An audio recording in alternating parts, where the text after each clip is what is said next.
This is the bike I can now put in a suitcase, but in part 1 I didn't have the fittings all set up and ready to go, so now I have to show you this part.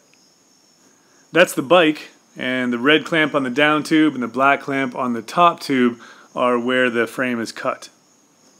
The top tube has an inner sleeve, which is a section of seat post, and it's clamped with a seat post binder.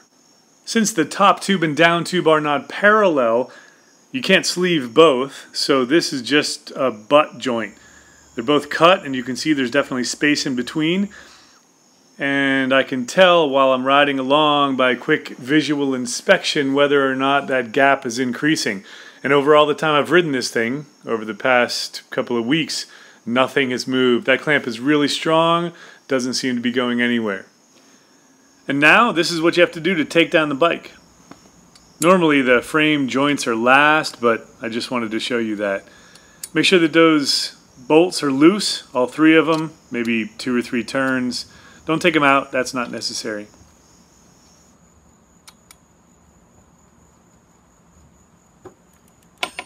And that clamp is loose enough that you can just slide it right off. Very nicely sized.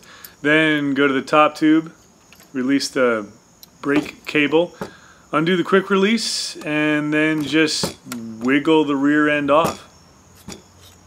That's it. Now put it in the box. And by the way, don't use a picnic table. This is what happens.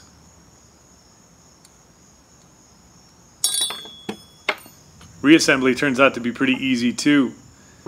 First, slide that front and rear half together.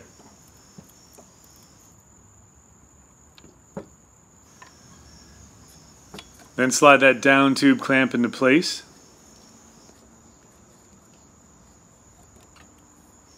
Make sure everything's in position, and then you can cinch up that top tube clamp and move on to the down tube clamp.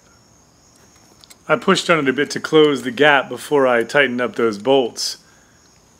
All in all, disassembly and reassembly aren't that bad. So next I've got to pick a new city to ride. I've done New York City and Pittsburgh and Detroit and Toronto, so let's see what's next.